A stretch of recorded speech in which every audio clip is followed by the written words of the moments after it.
Hey bookworms, it's Jade from Bedtime Bookworm and welcome back to my channel. Today I'm here to bring you my spoiler-filled book diary of Winter's Heart, the 9th book in the Wheel of Time series by Robert Jordan.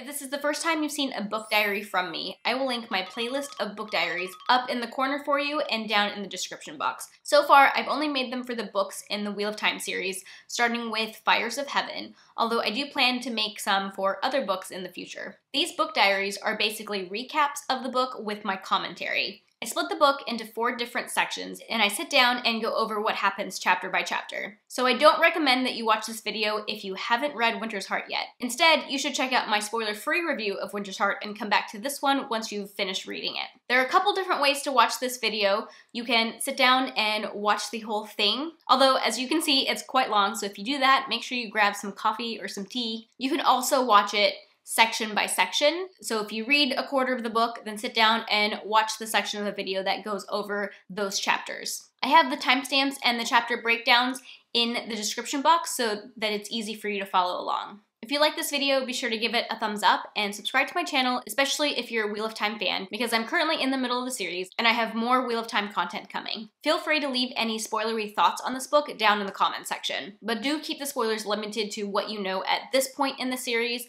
because I want this video to be a safe space for people who haven't read further than this book. One more thing before we get into the diary. So far in this book diary series, I've been filming these clips a lot closer to when I read the book, but starting with Winter's Heart, I fell behind on filming, and so in this video, the first section that you see will have been filmed while I was reading Winter's Heart, but the other 3 were filmed quite a bit afterwards, which you'll be able to tell by the change in my background. I was very grateful for the library.tarvalon website. They have chapter summaries there, and this video would have been so much harder to film without having that website as reference. So if you're ever looking for written summaries of the Wheel of Time books, I definitely recommend that website. All right, I think it's time to get into the diary. I hope you guys enjoy this.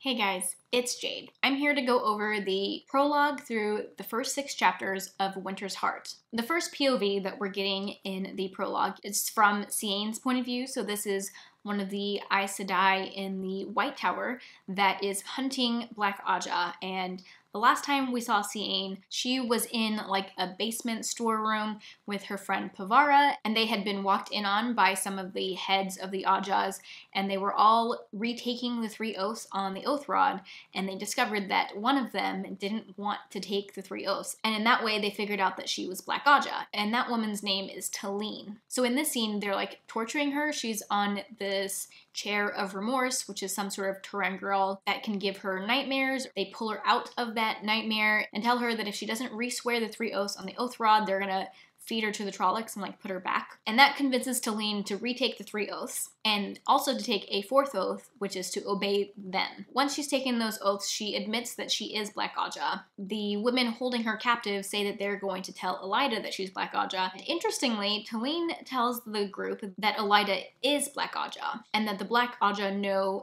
every plan and every decision days before it's announced. This is interesting because we know that Elaida isn't Black Aja and that it's really Alviarin, but even Talene doesn't realize between the 2 of them who is Black Aja. She thinks it's Elaida. But now this whole group thinks that it's Elaida as well. Then we switch over to Elaine's point of view, and she's in Caemlyn. There are a lot of different things, like politics-wise, going on in this scene. Crime has been rising in the city, and Elaine wants to hire mercenaries and hunters for the Horn to try and keep crime down, which is something that Dylan and Brigetti both think is a bad idea because you can't really trust mercenaries. The sea folk are trying to get Aes Sedai to teach them things. Taim shows up. Apparently Taim has been building a wall around the Black Tower, and because this is on Andorran land, Elaine is not too happy about that, but they come to an agreement that Elaine can come and see the Black Tower as long as she's escorted. And as that conversation is coming to an end, an Aiel woman, Nadir, comes in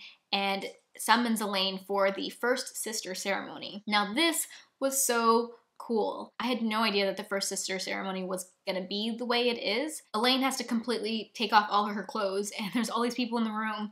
She's not allowed to ask them to leave or anything, so she strips, and then she follows this woman to go meet with Avienda. And during the ceremony, they have to answer a few different questions about the other person, and they have to answer truthfully. It was so cool to see these two women and what they really thought of each other. So first they're asked, what is the best you know of the other woman? And then they're asked what they find the worst in each other. And then they're asked what's the most childish thing in the other woman. And then they're asked what is their greatest jealousy of the other woman. And the one power is involved, and basically they can't hear each other's answers until they're both done speaking. And it was really funny to see Elaine's reactions to some of the things Avienda said. We could see a little bit of Avienda's reactions too, but the section is from Elaine's point of view. And at the end of it, they are instructed to slap each other, and then they embrace each other as sisters. And then something really weird happens. It's like Elaine went through the process of being birthed with Avienda. Like, I think it's all in their head or whatever,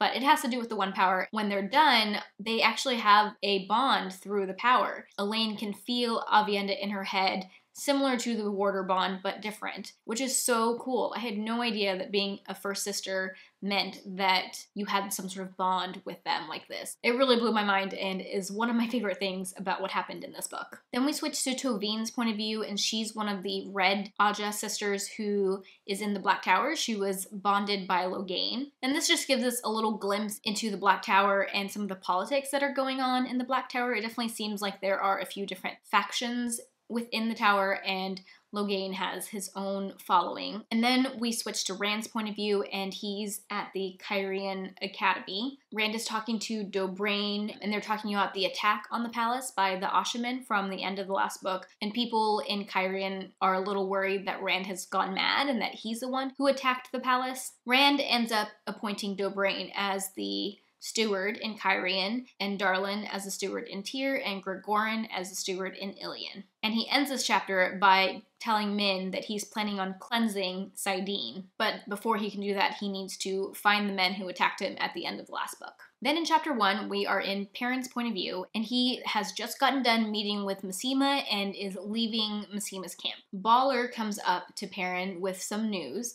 He says that King Aelron has battled the Shanchan at Jeremel, about 100 miles west of where they are right now. And it looks like the Amadissian army is dead, captive, or scattered, and that King Aelron was taken prisoner. Apparently the White Cloaks were also involved in this fight, but that even Valda was able to get most of them away, and no one knows where the White Cloaks are now. Another piece of Shanchan news that Baller brings is that the Shanchan fought in southern Altara against Aes Sedai, or men who could channel, and that whoever they were fighting, the Shanchan lost and were all sent back to Ibu Dar. In the next chapter, Perrin arrives back at his camp and finds out that Fail has been kidnapped. Berelain was the only one out of the group of women that escaped. Perrin is distraught. He says, like, why are you guys here? Why aren't you looking for them? Berelain says that they don't know who these Aiel are. They don't know how many there are.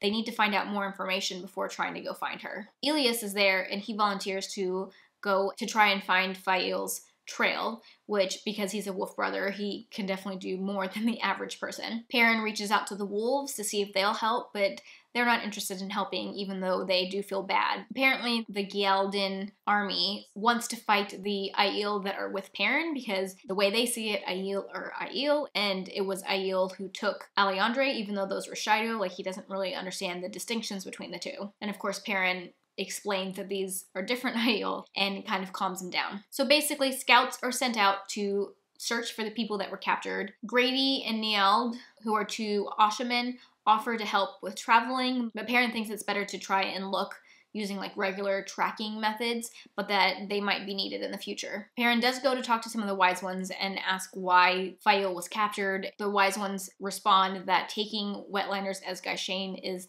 against custom, and they're not sure why the Shaido were doing this. And then we actually switch to Fael's point of view. So when they were captured, they were cut out of their clothing, so all of the women are now naked, and there's snow on the ground, so they're freezing. They're having to walk towards another Shaido camp. So a lot of this chapter is them just walking in the snow naked, and Alliandre and Morghese putting up a fight, and then towards the end of the chapter, they arrive at the Shaido camp. Chapter 4 is also In Fail's point of view from the Shido camp, Fail, Alliandre, and Magdan/Morghese are given Gaishain robes and golden belts and collars, which is not typical Gaishain clothing, but those are the special items that are given to Gaishain who are specifically for Savannah. Alliandre actually tells Savannah that Fail and herself should be treated really well because they're basically royalty, and that if they are treated well, that Savannah could ask for a really good ransom for them. Savannah actually gets really excited that they're like nobility because she loves the idea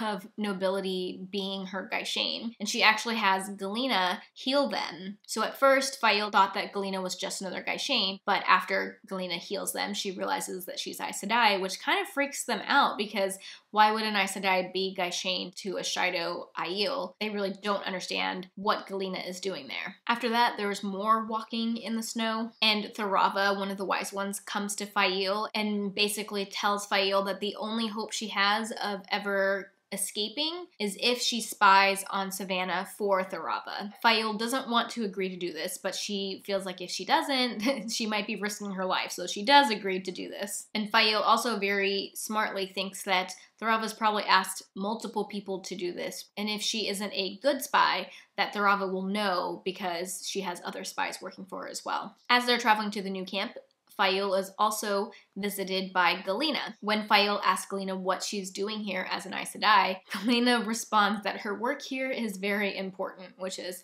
hilarious. Galena asks Alliandre if Fail really is her liege lady, and who is this Fail that a queen has sworn fealty to her. And Fail speaks up and says that her name is Lady Fail T. Ibarra. Galena, of course, being Black Aja, recognizes Perrin's last name and realizes who Fail is. Fail realizes that she has said too much to Galena and asks Galena what she wants from them, and Galena tells Fail that she wants them to steal the white rod that is in Thorava's tent, which of course is the oath rod that the Wise One used to make Galena swear the oaths. So if Galena can get it back, she can undo the oaths. Then in chapter 5, we're back in Perrin's point of view. He wakes up in Berelain's tent and is completely naked. He had been in the wolf dream trying to find Fail. He wants to know what happened and why is he naked in Berelain's tent, and apparently Perrin was out in the snow waiting for the scouts to return for so long that he passed out in the cold, and he could have frozen to death if she hadn't gone looking for him. When she found him frozen in the snow, she brought him back to her tent, put him under the blankets, and had Honora heal him. Berelain updates him on what's been going on and says that Masema has shown up, but that he brought 3,000 or 4,000 men with him, which is more than the 100 men he was supposed to bring. Berelain also knows that Masema has been meeting with the Seanchan because she heard Chof Fail tell Fail that at the end of the last book, right before they got captured. And that's when Perrin realizes that Chof Fail has been spying for Fail. He didn't realize that before this. Berelain also offers to sleep with Perrin and says that he would really only be the third person that she slept with, despite any rumors he might have heard, and that the other two were for politics, but sleeping with Perrin would be just for fun. And of course, Perrin turns her down. That's not what he's interested in. And he puts on his clothes as quick as he can and leaves, but not before, servants have seen him in the tent and leaving the tent. And then in chapter 6, Perrin is just kind of walking around the camp talking to various people. He's, really upset about Fail being captured. He meets up with the leader of Chof Fail. They come to an agreement that Chof Fail will obey Perrin until Fail comes back. And then some scouts return with the clothing that the women were wearing when they were captured, and they were able to find the trail, so they realized that Fail's definitely not dead, but that she's been captured by the Shido. And then Perrin tells Masema to take his group east, and that Perrin is going to go after Fail and meet up with him afterwards. But Masema refuses and says he wants to come with Perrin, even though Perrin says that he's going to use traveling to find Fail, and Masema previously had said that he refused to go to where Rand was via traveling because he thought that was blasphemous. But apparently now he doesn't care. He wants to help Perrin find his wife. Alright guys, those are all of the things that happened in the prologue through chapter 6, and I will check in with you guys with the next section soon. Bye. Hey guys, It's Jade. I'm here to talk to you about the second section of Winter's Heart, so covering chapters 7 through 14. It's been a little while since I've done this, which I'm sure I explained earlier in the introduction to this video, but I just finished reading up on this section and I'm ready to tell you all about it. So starting with chapter 7, it's in Elaine's point of view, and actually the next 4 chapters are pretty much all about Elaine. There's a lot of politics and running a country talk going on. It starts out with Elaine on a ride. She's riding through Camelin because she wants to bring up the spirits of the people in Camelin. During this ride, Elaine feels Brigetti having some really strong emotions and returning to the palace really quickly, so Elaine turns around and goes to the palace to meet her. When she finds Brigetti, Elaine learns that the men that were escorting 2 contenders for the throne, Nayan and Elenia, were killed, and Brigetti again wants Elaine to have a bodyguard, which she refuses. Elaine takes the killing of those men as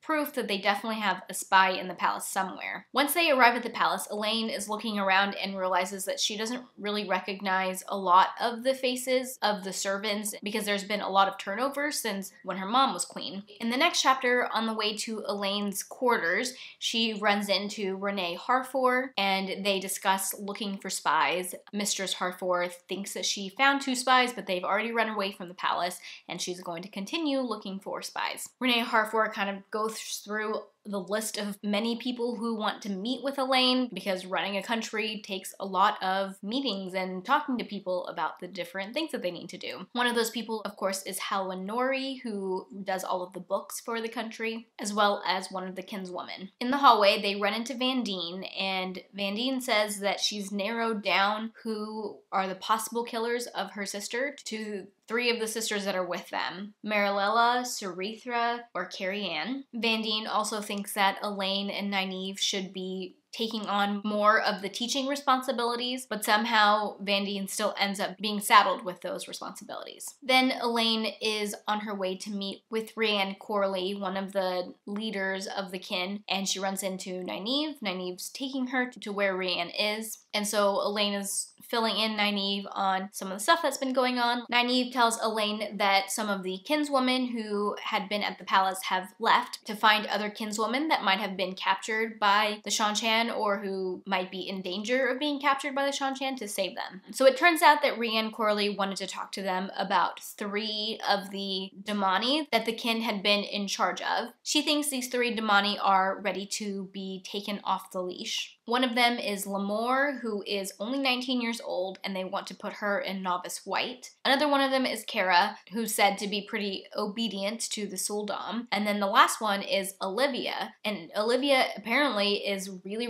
strong in the power, even stronger than Nynaeve, and Nynaeve is one of the strongest Aes Sedai out there. And apparently Olivia seems to really hate the Sul'dam, but she's also been a Damani for 400 years, and so it's kind of hard to believe that she really hates them that much. And so they're a little anxious about taking their collars off, but Lan actually points out that if these women want to be freed and not to be wearing the collar anymore, and they refuse to do that, then what makes them any better than the Shanchan? And that perspective really makes an impact on them, and they decide that they will take the collars off of those 3 women, but that they should be always supervised by somebody in the kin. In the next chapter, Elaine meets with Halwyn Nori. He brings her a bunch of news from different places. They talk about Elida's proclamation of recognizing Rand as a Dragon Reborn and offering him protection and guidance, but at the same time, the proclamation says that nobody else is allowed to work with Rand. Elaine is surprised about this proclamation, and she's also surprised to hear that the Sun Palace in Cairhien was attacked by the One Power. And Nori seems to think that Rand has left to go swear fealty to Elida, which of course Elaine doesn't believe. There's some talk about whether or not Elaine should go to Cairhien to try and claim the throne there because she does have a claim on it, and she ends up telling Nori to write a letter to the Cairhien nobles saying that she will come to Cairhien when she has time, but also cautioning the Cairhien not to enter onto Andoran lands. And then the important thing in this chapter happens. Master Nori leaves, and some servants bring Elaine some food to eat, and Dylan comes to join her for the meal. They start talking about politics. Dylan brings up that there is an army of borderlanders nearby, but Elaine thinks that they're probably looking for Rand. And then as she's eating, Elaine realizes that she has been given fork root. She is starting to pass out and she can't reach the power at all. And so she turns to Dylan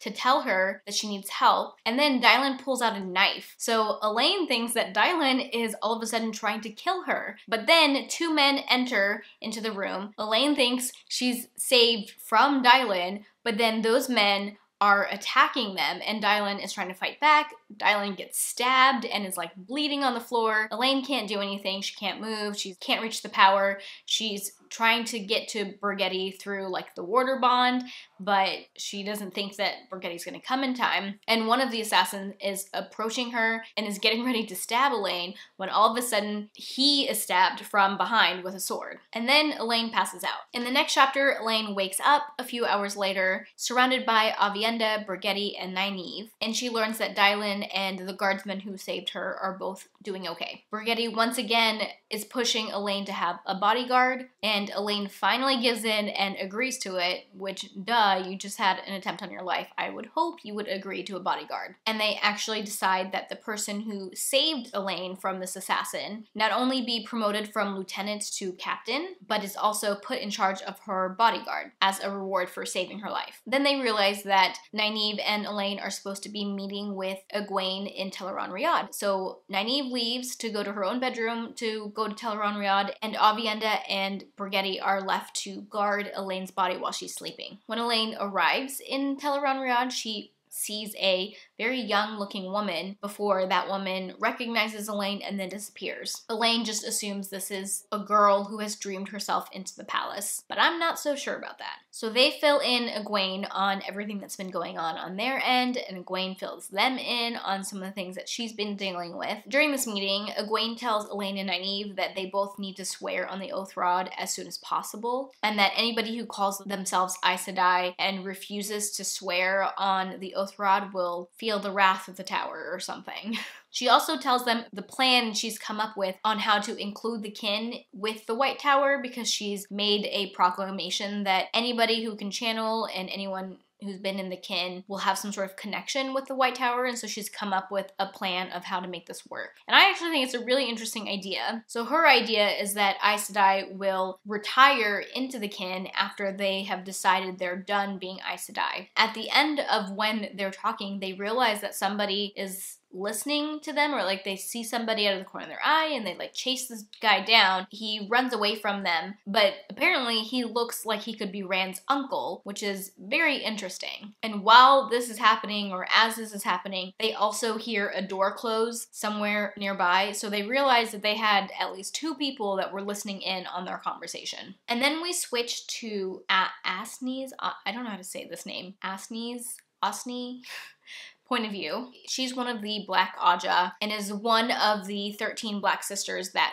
fled the White Tower with Leandrin like many books ago. She's with Chesmal, who is another one of those Black Sisters, and these two are talking when they hear a knock on the door, and they both embrace the power because they don't know who this person is. Turns out it's just another Black Sister whose name is Eldrith, and Eldrith is the Aes Sedai that Moghedien left in charge. And then another Black Aja sister comes into the room. It's Tamail, and we find out that it was Tamail who was spying on Egwene and Elaine and Avienda in Teleron-Riyadh. And then we switch point of views again to Millie Skane, who goes by Lady Shiane or Cheyenne. She's a dark friend who took this name and the house that she's staying in by killing the people who lived there before. She's being waited on by Phalion, who is a Black Sister. Phalion was ordered to work for Lady Cheyenne by Morden, actually, after she failed her tasks in Ibudar. Cheyenne also has another Black Sister at her disposal named Marilyn. So this sister has been ordered by Moghedien to do anything that Lady Cheyenne wants her to do, but Marilyn refuses to enter onto the palace grounds because there are so many other sisters and people who can channel in the palace that she doesn't want to go near it. And she tells Lady Cheyenne that there is already a Black Sister in the palace. We don't know who this is. Elaine and Nynaeve and Vandene know that there is a black sister in the palace as well. They narrowed it down to what they think are 3 sisters, but we have no idea who it is, or at least I personally don't. Then a man named David Hanlon enters the room, and we learn that he is actually the person who just saved Elaine from assassins and has now been made into captain of her bodyguard. So that's concerning because the captain of Elaine's bodyguard is a dark friend. Next, we are still in Camelin, but we switch to Rand's point of view. So Rand has come to Camelin along with Min, and he is disguised. He has come to Camelin because he wants to meet with Nynaeve. He has a job for her, or he wants her to do something with him. So they use a gateway to come into a storeroom in the palace that like nobody will be in, and they have to leave the storeroom and like navigate the palace to find Nynaeve. They end up running into Mistress Harfor, who recognizes Min right away, and Rand is disguised using the One Power, so she doesn't recognize him. And Min asks Mistress Harfor to take this man, she named him Newly, to meet with Nynaeve because Min has other things she needs to attend to while she's in the palace, which was definitely not the plan that Rand had. They actually also ask after Matt because Rand thinks that Matt is here in Camelin, but he's not, and Mistress Harfor says that she doesn't know who that is, but she can definitely take Newly to go meet with Nynaeve. Then we switch to Nynaeve's point of view. She is teaching the sea folk again. She's actually teaching shielding to Talon, one of the Windfinder apprentices, I believe. And then after that, when Nynaeve is leaving, she runs into Olivia, who was the Shanchan Damani that they decided to release that is like super strong, even stronger than Nynaeve. Olivia has come to tell Nynaeve that Mistress Corley, the head of the kin, wants to have dinner with Nynaeve, but Nynaeve declines the invitation. And then at this point, Talon, the Windfinder apprentice that she was just working with, runs up to Nynaeve and begs her to tell the other Windfinders that Nynaeve is going to take Talon to the White Tower because she doesn't want to stay with the Windfinders. She doesn't think that she could ever move up in the hierarchy, and she really wants to be an Aes Sedai. And then Lan meets up with Nynaeve, and they head towards their quarters. Nynaeve is looking forward to some alone time with Lan, but then when she gets to her room, Mistress Harfor is there with a man she doesn't recognize. And at first, Nynaeve is startled and starts to reach for the power, but then this man says something about the women's circle. Nynaeve still doesn't know who this is, but thinks that it's someone she can trust, so she tells Mistress Harfor that she can go and that they'll be fine. After Mistress Harfor leaves the room, Rand drops his disguise, and Nynaeve realizes who he is. Rand tells Nynaeve that the reason why he's come is because he wants Nynaeve to help him cleanse the male half of the source. He gives her the statue that is the key to the Saw Angreal that is like super powerful. Lan argues against this and says that if it was possible, it would have been done in the Age of Legends. But Rand still thinks it's possible and at least feels like he has to try. And the chapter ends with Nynaeve agreeing to help him. I really loved the next 2 chapters. So next we're in Elaine's point of view again. Min apparently ran to find Elaine right away. So Elaine is with Min and Avienda and Brigetti and some guards, and Elaine is on her way to Nynaeve's quarters because she wants to see Rand. And she's upset that Rand had planned on meeting with Nynaeve and leaving without seeing her. It's really cute because this is the first time Min and Avienda have met, and so they're trying to like feel each other out. So they get to Nynaeve's quarters, and the 3 women who are in love with Rand enter the room so that they can profess their love for him in front of Nynaeve and Lan. And Rand is telling them that he loves all 3 of them, all in front of Nynaeve, which is like really awkward and funny to think about. Then Elaine says that there's something she wants to talk to him about more privately, and so they leave Nynaeve's room and go to Elaine's room. And then at this point, Elaine tells Rand that all 3 of them want to bond him as a warder. Rand tries to dissuade them, but they are pretty adamant that they want this. And then they're pretty upset when they learn that Alana has already bonded him as a warder, but they still want to do it regardless. So Elaine does the weaving with all 3 of them, and that was really cool because first of all, I didn't think that you could be a warder or have that warder bond with more than one person. Like, I know that Aes Sedai can have more than one warder, but I didn't think it would go the other way. So that's definitely happening here. But on top of that, the really cool thing is that Min doesn't even channel. Elaine and Avienda can channel, but Min doesn't have the ability to channel, but she's still able to form this bond. When Elaine is doing it in the book, she explains that she got the idea of how to do the weave from her experience becoming first sisters with Avienda, because even though they both can channel, they know that other Aiel women have become first sisters who can't channel. So it put the idea in Elaine's head that even though Min couldn't channel, that she could still have this bond. So I thought that was really cool. And then after they've bonded, Elaine asks the other women to leave because there's something that those two women have done with Rand that she hasn't yet. And that, of course, is sex. Rand has slept with both Avienda and Min, but has not slept with Elaine, and that changes in this chapter. Then it switches to Min's point of view. She and Avienda have obviously left Elaine and Rand to get down to business. Elaine learned about some trick to cover up the warder bond in the hopes that Brigetti wouldn't be able to feel or know what she's doing. Min apparently can't seem to mask the bond at all, so she can tell everything that's going on, which is super awkward. So her and Avienda decide to go and get some drinks, and on the way they run into Brigetti, who also can now feel through the warder bond what Elaine is doing. Apparently at first the masking trick worked, but then all of a sudden it didn't work anymore and she was fully aware of what was going on. So all of that was really funny to read and I loved it. In this part, when Min meets Brigetti, she actually recognizes her for who she is because she saw the ghost or whatever of Brigetti at Thalma back in book 1, book 2? Book 2. So Min actually knows who Brigetti is, even though she doesn't understand how it happened. And then the last point of view in this chapter is a short section from Elaine, just showing her the morning after. She's in a really good mood. Rand left her a flower on her pillow and she preserves it. And then after this, she learns that both Nynaeve and Olivia are gone from the palace, as well as some of the objects that they had brought with them that were related to the power. In the next chapter, we're in Cadsuane's point of view and we are in Cairhien. So Cadsuane is meeting with some sea folk. They are looking for their windfinder, Shallan, and Cadsuane tells them that they're not getting Shallan back until she's done with her, and she sends the sea folk away. Varen and Soralia come into the room. Apparently Varen has talked with Shallan and has found out that Shallan and Aiolil, one of the Cairhien noblewomen, have become pillow friends, which means that they've become lovers, and this is something both the sea folk and the Cairhien would not approve of. Cadsuane agrees not to make this information public and that she will release Shallan to the sea folk the next day. Then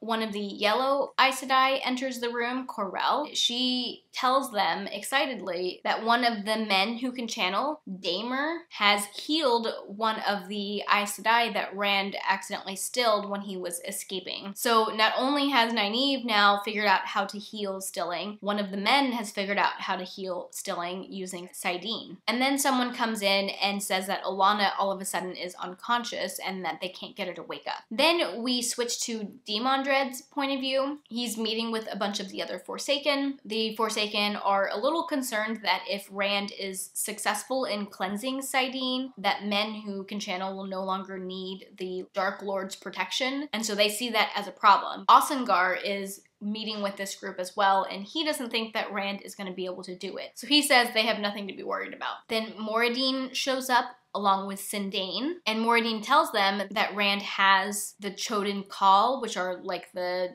little statues, key things, and they come to realize that when Rand starts to channel using those items, that they're going to know exactly where he is, and so they agree to go and try to kill him when he's in the middle of trying to cleanse Saidin. And then I was really excited about the next chapter. We are in Tuon's point of view, and at the beginning of the chapter, we don't know who Tuon is exactly. She is one of the Shanchan, and she's on a boat in their fleet. Apparently, the night before, she had asked one of her demons to tell her her future, and then she didn't like what she heard, so she had punished that Dumani. There are members of the Blood on the boat with her, and she has her own Death Watch guard, so we know she's somebody important. And we learn a little about Tuon's truth speaker, Anath, who has only been her truth speaker for about 2 years. Oh, I forgot to say that before she left her quarters on the boat, she decided she needed to wear a veil, which we know holds some importance, but I don't think we quite understand what it means yet. She talks about what she needs to do once she gets to Ibu Dar, and we learn that Tuon plans to make contact with the Dragon Reborn, and that according to prophecy, he needs to kneel before the Crystal Throne. So apparently the Seanchan have their own prophecies related to the Dragon Reborn. At the end of this chapter, it's revealed that Tuon has a title. She is the Daughter of the Nine Moons, which is really exciting because we know that Mat is fated to marry the Daughter of the Nine Moons, but we haven't met that character until now. And now they're going to be in the same city. Alright guys, those are all the things that happened in chapters 7 through 14, and I'll check in with you guys soon for the next section.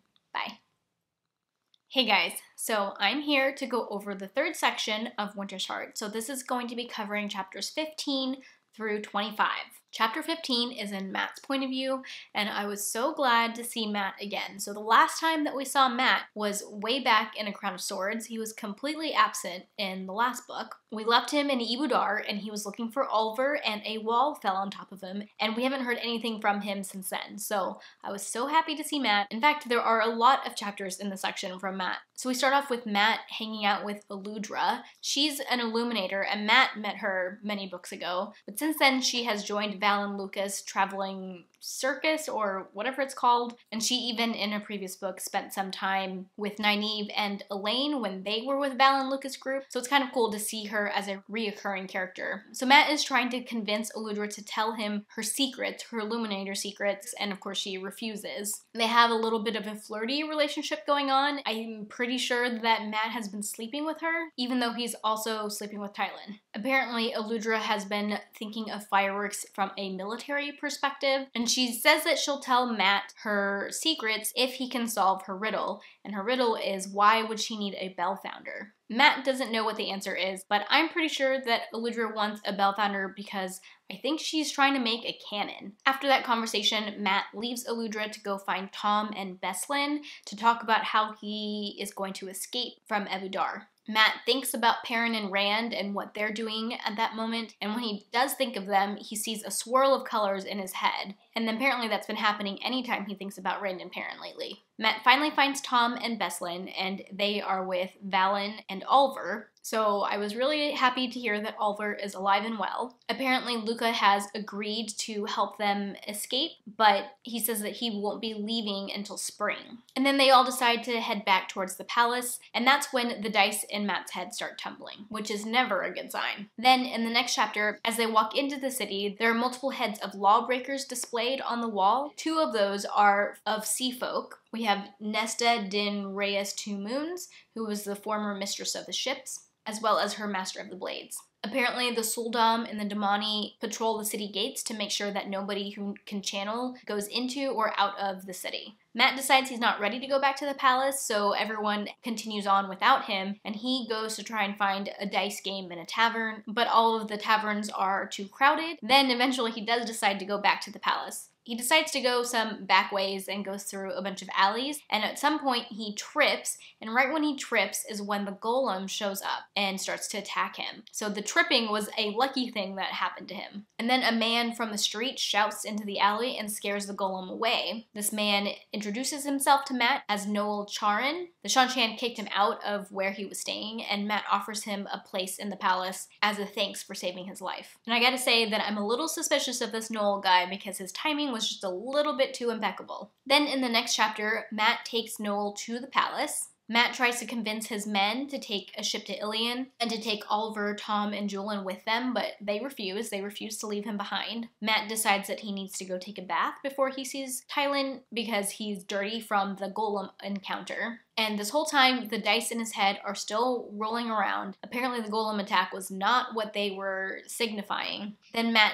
walks into Tylan's room, and that's when the dice stop rolling in his head. He has walked into a meeting between Tylan, Siroth, and Tuon, who we just learned a couple chapters ago is actually the Daughter of the Nine Moons. So this was such an exciting moment to see the two of them meeting, even though they don't know who each other are. We know that there is this prophecy and that they are fated to be together. So like that was so exciting. So this is a moment that I've been waiting for a long time. Still waiting for the moment where Matt finds out that she's the daughter of the Nine Moons, but that'll come later. Tuon is displeased because Tylan told her that the city was safe, but she is taking Matt's appearance as proof that it's not safe. And Matt has to explain it away, saying that he has a bad leg and he was injured when the Seanchan came to Ibudar and that he tripped. Funny enough, Tuon asked Tylan if she can buy Matt from her and asks how much he is. Tylan says that he is a free man, which is hilarious because Matt's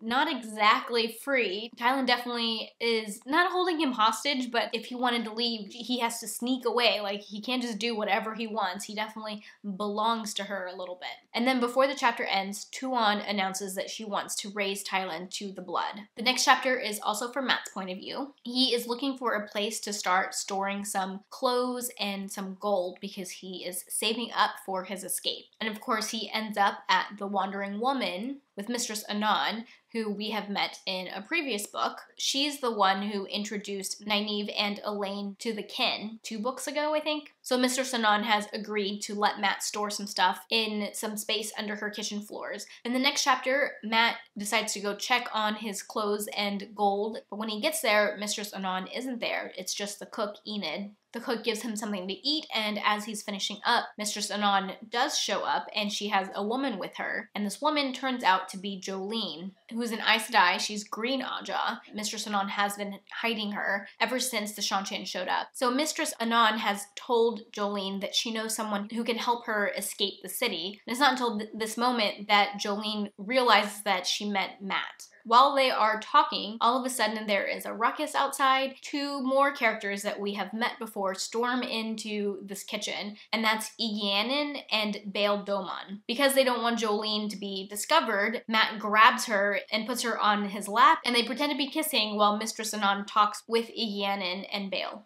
Egianin is demanding a room in the Wandering Woman. What's funny is that Bael and Matt have met before, but Matt doesn't recognize him because at the point in the story where Matt was with Bael, he was under the influence of the dagger from Shadar Logoth. After Egianin and Bael leave, Matt agrees to help Jolene escape because at first he thinks he owes Jolene. Back in a couple books ago, Matt was warned by a note saying that Nynaeve and Elaine were in trouble, and he thinks that Jolene gave it to him. But to see if he's right about this, he tells her that he's in debt to her because of the note, except that he lies about where he found the note to see if she knows what he's talking about. And Jolene just says that, you know, once you get me out of here, all of our debts are settled. And that's how Matt realizes that it wasn't Jolene who left the note for him. So now he thinks that it was Teslin, who was an Aes Sedai who was with Jolene, but Teslin has actually been captured by the Seanchan. So he goes back to the palace and goes into the area where they're keeping the Damani looking for Teslin. He finds her and asks her why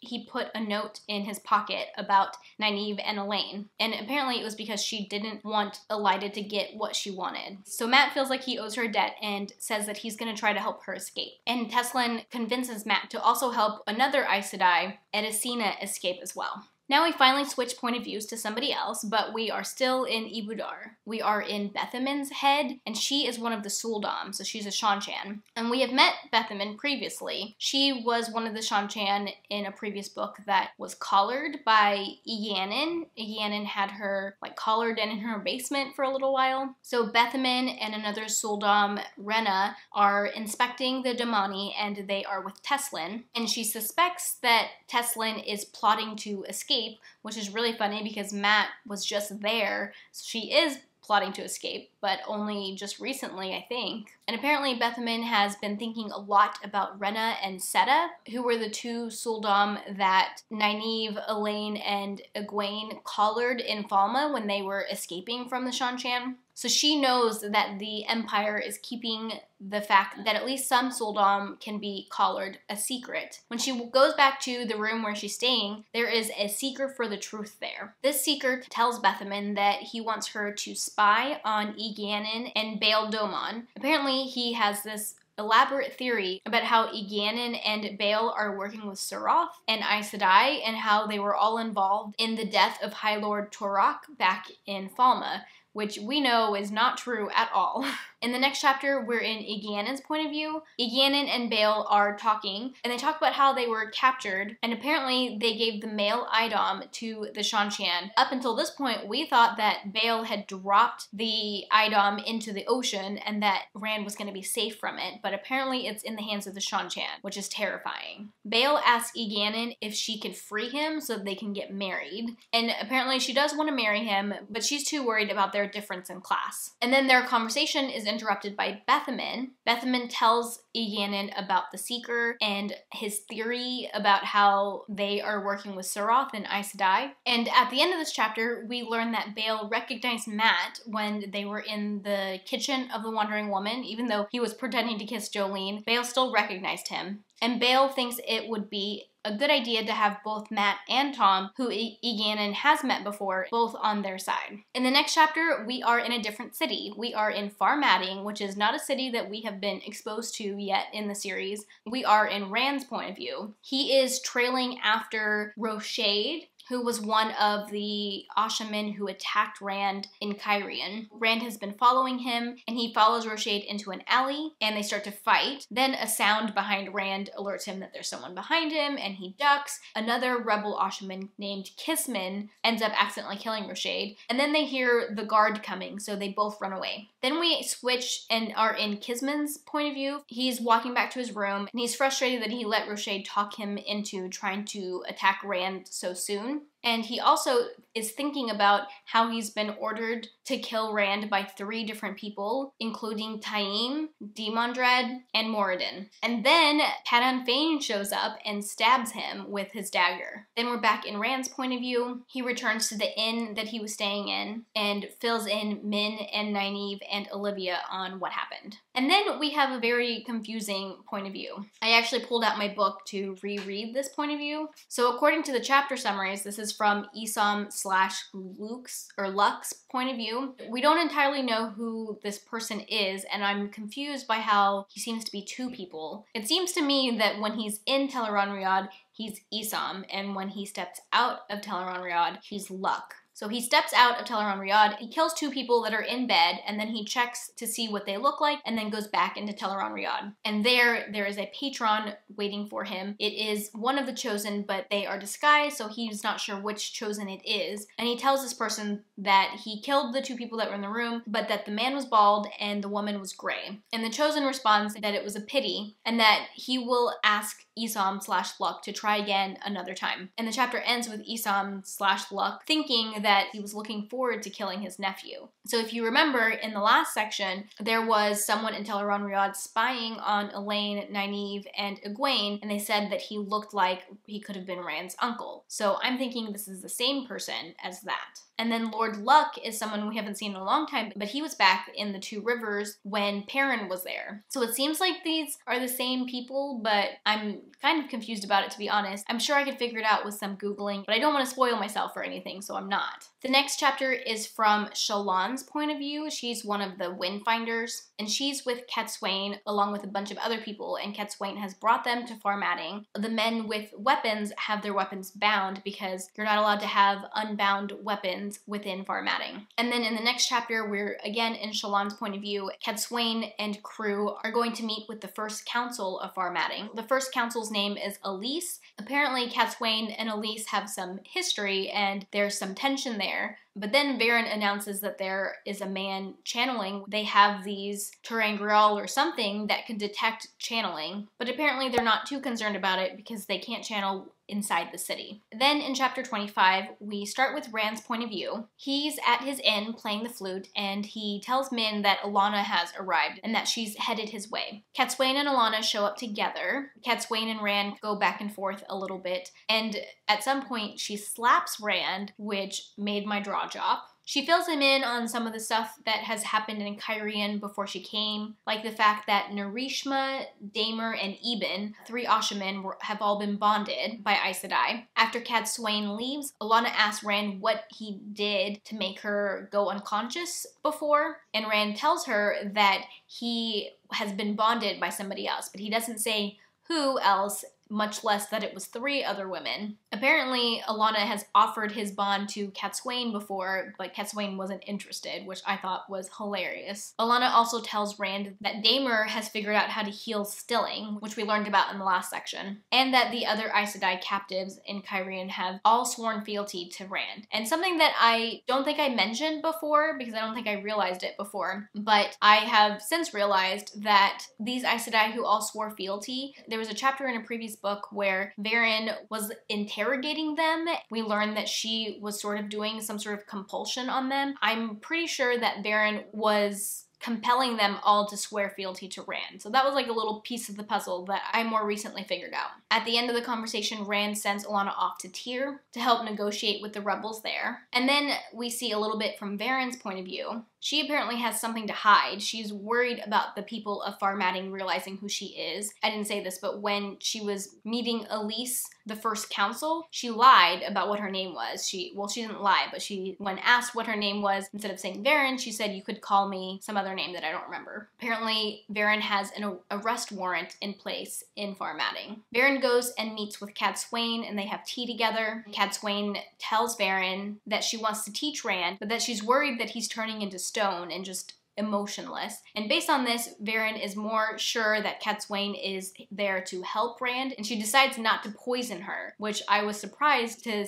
read that she was even considering poisoning her. All right, that is everything that happened in this section, and I'll check in with you for the next one. Bye. Hey guys. It's Jade. I'm here to go over the last section of Winter's Heart. This is going to cover chapters 26 through 35.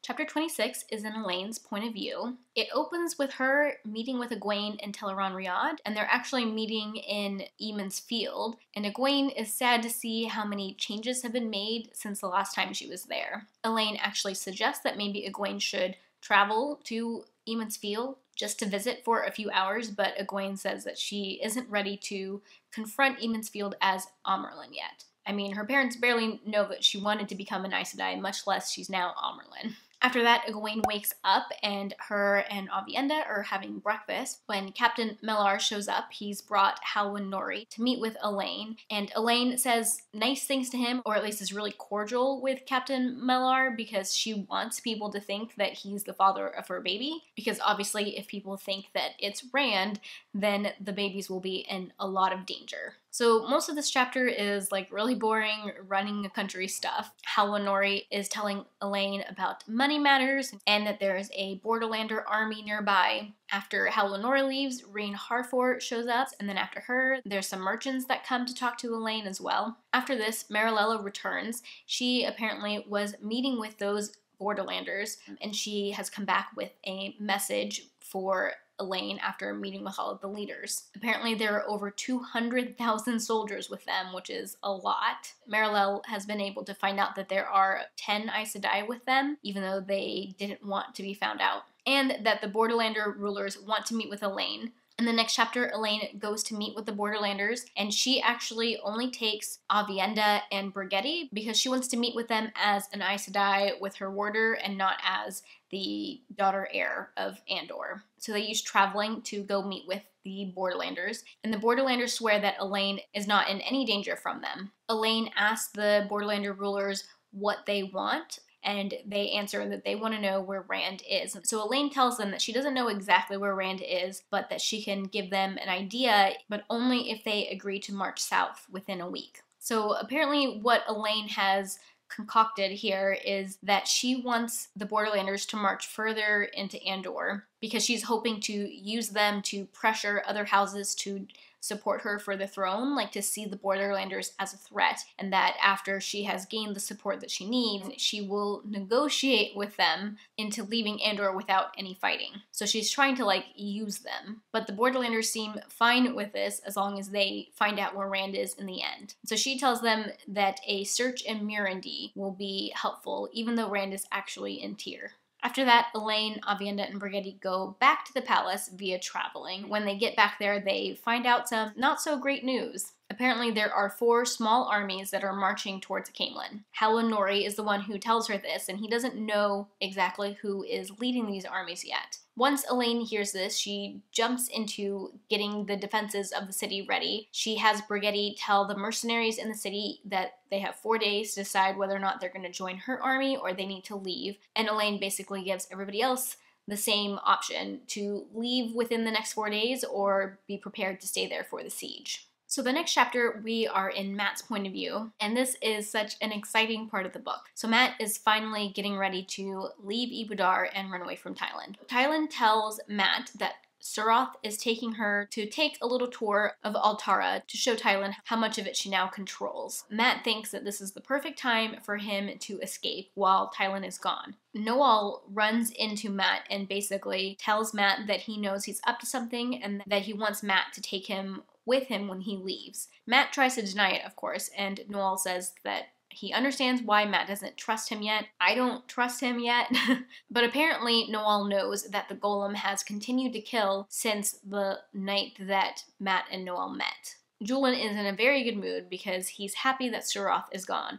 Apparently he has been secretly seeing one of Suroth's Dakavel, but Matt needs Julian to find a Damani dress that's going to fit Jolene, that's part of his plan, as well as 3 Suldam dresses and an Idam. Julian isn't happy about it, but he agrees to procure those items. Matt is actually not trying to hide the fact that he is getting ready to leave the palace because he doesn't want Tylan to be suspected in the disappearance of the Damani that he's planning to take with him. So he wants everybody to know that he's trying to sneak away while she's gone. Julian learns that the Damani aren't guarded at night and that someone of the blood can take the Damani out of the city with no questions asked. But at this point, they don't know anybody of the blood who can help them with that. So Tom is going to work on forging an order and a seal on the order to help them sneak the Damani out of the city. And then at the end of the chapter, Julian comes to tell Matt that he has been successful in getting the dresses and the Idam. In the next chapter, Matt is meeting with Satel Anan in the basement of the Wandering Woman.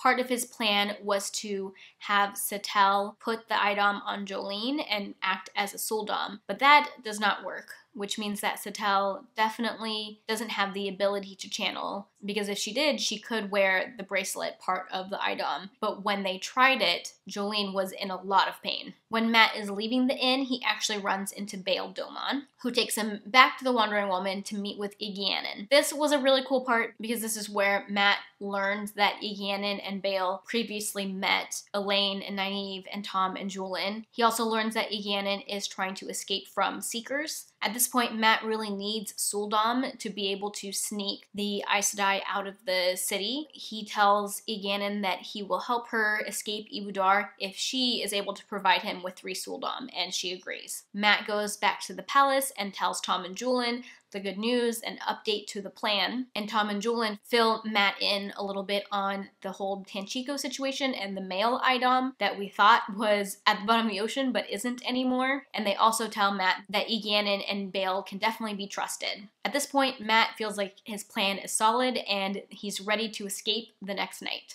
The next day, Beslan finds him and suspects what Matt is doing. I mean, he knew that Matt was trying to escape, but he just didn't know that it was going to happen this day, and Beslan agrees to set some fires that night to distract the Shanshan from his escape. As night finally approaches, Matt goes to the stable yard to meet Ygyanin there, and Matt meets the 2 Suldam that she has procured, who are none other than Seta and Rena. In the next chapter, they are heading to where the Damani are to find the Aes Sedai that they're breaking free. He breaks off from Ygyanin as they go to get the Aes Sedai, and he actually goes and finds a sea folk woman. He wakes her up and asks her what she would do if he took the Idam off of her, and she says that she would free her people and try to make it back to their ships and escape from the Shanshan. He agrees to do this, but asks her only to wait 3 hours, and she tells Matt that he is a good person. Matt tries to brush it off and say that he's not really that good of a person. This scene just really warmed my heart because Matt, he's so gruff on the outside and he wants to act like a tough guy, but he's such a softie on the inside, and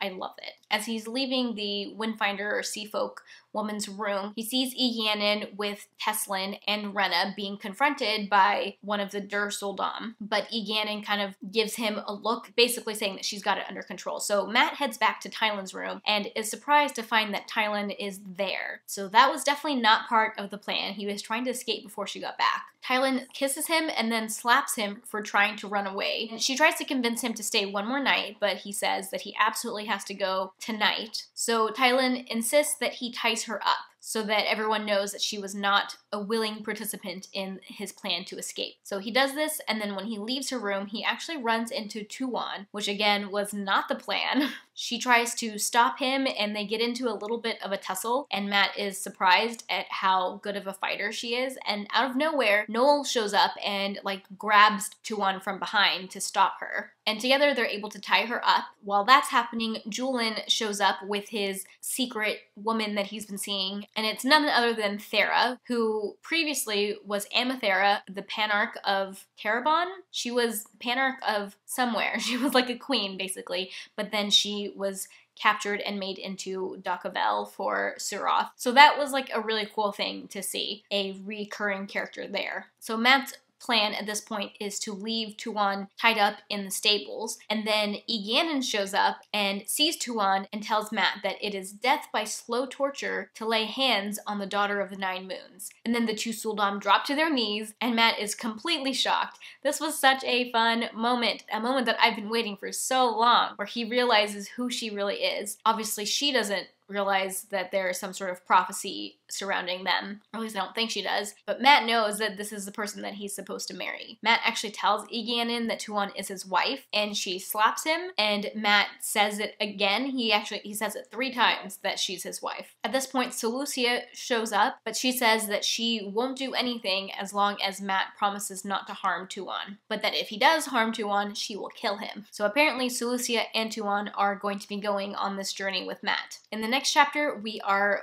with Rand. Rand is at an inn, and Rand is showing drawings of men to people in the inn because he's trying to find the rogue Ashaman. The serving man that he asks says he recognizes one of the men and that man should be back soon. And Rand waits there for a little while, eavesdropping on various conversations, but then the person who the serving man thought he recognized comes in, and it's not who Rand was looking for, so he gets up and he leaves. He goes back to his inn, and Nynaeve and Min eventually come and meet him there. They had been out on a ride with Cadsuane secretly. Rand didn't know that's what they were doing. While they're talking, the innkeeper hands Min a letter saying that a woman had been there looking for Rand and had given it to him. Rand thinks that it was probably Varen who was looking for him, and Min opens the letter and reads it and then gets angry and crumples it up. Rand jumps up and grabs the letter from Min before she can throw it in the fire and opens it to read it. This anonymous letter is telling Rand exactly where to go to kill the last 2 rogue Ashamen that he's been looking for. Min tells him not to be a fool because obviously this is some sort of trap and he shouldn't go there. But of course Rand is stubborn and wants to go anyways. Lan and Nynaeve go with him, leaving Min behind with Olivia. Min is so anxious and is just pacing back and forth, and after a while Min can't stand it and they go together to find Cadsuane. Then we switch into Rand's point of view, and him and Nynaeve and Lan are basically scoping out this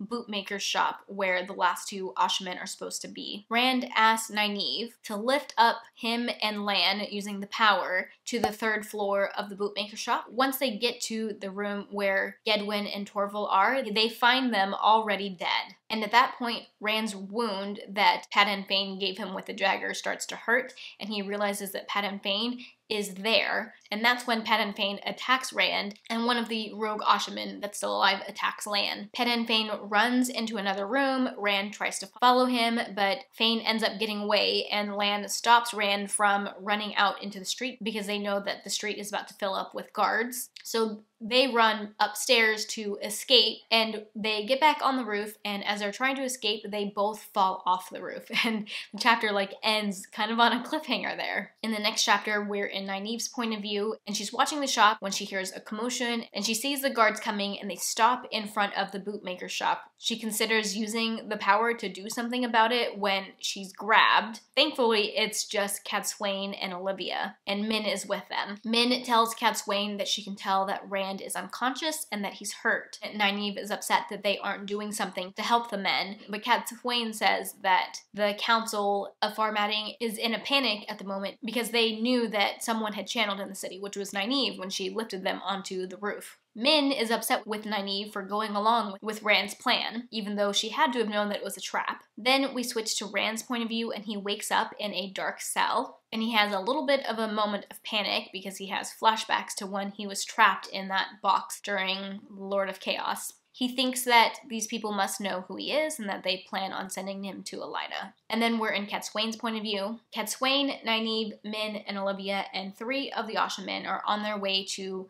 meet with the First and her council. They try to convince the First Council to let Rand go into the care of Cadsuane, but of course they don't want to. Cadsuane tells them that she has Ashamen with her. She uses a little bit of Saidar that she has in a ter'angreal to lift the coronet off of Elise's head, like a little demonstration of power that freaks the women out because they think that it's the men doing it. And that convinces the First Council to release Rand and Lan into the custody of Cadsuane. I gotta say, all that Farmatting stuff was not all that interesting to me. Like, I wish that stuff just hadn't been in there, because the next chapter, the last chapter of the book, is the most interesting. This is where we are finally cleansing saidin and what we've been leading up to for a couple books.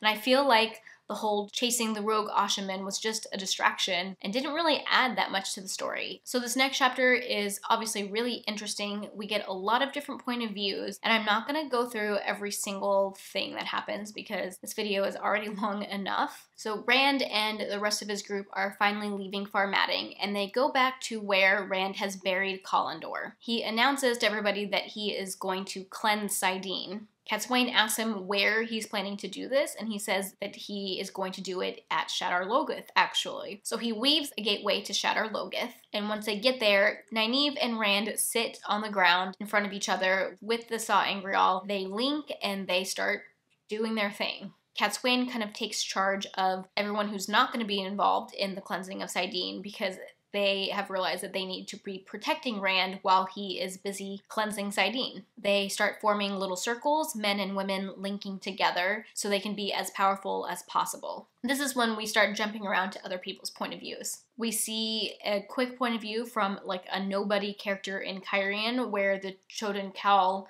are like connected to, and he sees the statues, like the big version of the statues, glowing. Well, there's one in Cairhien and there's one in Tremalking, so we see a point of view from someone who sees the one in Tremalking glowing. We see from Sindane's point of view, she can sense that the cleansing of saidin is happening, and so she goes to where it's happening, and in this chapter we are basically confirmed that Sindane is actually Lanfear. We also see from Osangar's point of view, we learn that Osangar not only was masquerading as Dashiva, which I didn't know, but he also is the person who created Myrddraal and Trollocs, and we've learned in other books that that was the Forsaken Agnor, who was one of the ones that was killed in the first book, In the Eye of the World. So he was reincarnated as Osangar. Like I said, there's a bunch of different point of views, and you're jumping around in people's heads, both on the bad guy side and the good guy side, seeing things from lots of different perspectives, which is honestly a little bit confusing, but we also figure out a few things, like who Sindane and Osangar are. Gideon is there, but she's avoided most of the fighting because she wants to stay alive as usual. So at the end of all this, we end this chapter in Cadsuane's point of view, and apparently the woman half of the Chodan Kal has been broken, but the male half of it is not and has been stowed away. There is now only a large pit where Shadar Logoth used to be. Lan shows up and sees that Nynaeve and Rand are both laying down on the ground. They're both unconscious. There are other people in the group who are hurt, and Damer is going around healing them. Daegon, one of the Aes Sedai who had bonded one of the Ashamen, is crying because that Ashaman Eben has died, but one of the Ashamen says something about saidin being clean, so it has worked. Rand has done what was supposed to be impossible, and he has cleansed the male half of the source. And that's how the book ends. This last chapter was pretty amazing and made up for a lot of the slower parts of this book. I mean, we've been leading up to the cleansing of saidin for so long, so it was awesome to see it finally happen. All right, I hope you guys enjoyed this installment in my book diaries for The Wheel of Time. These are long videos, so I appreciate anyone who watched the whole thing. Please leave any of your thoughts or comments on the things that happened in this book down in the comment section, but try to keep it to just the things that happened up until this book, just because I want this to be a safe space for people who have read up to this book. If you like these book diaries, be sure to give this video a thumbs up, subscribe to my channel if you like bookish content, and if you're a fan of the Wheel of Time series, as I am. That's all I have for now. Thank you so much for watching, and until next time, bookworms, keep reading. Bye.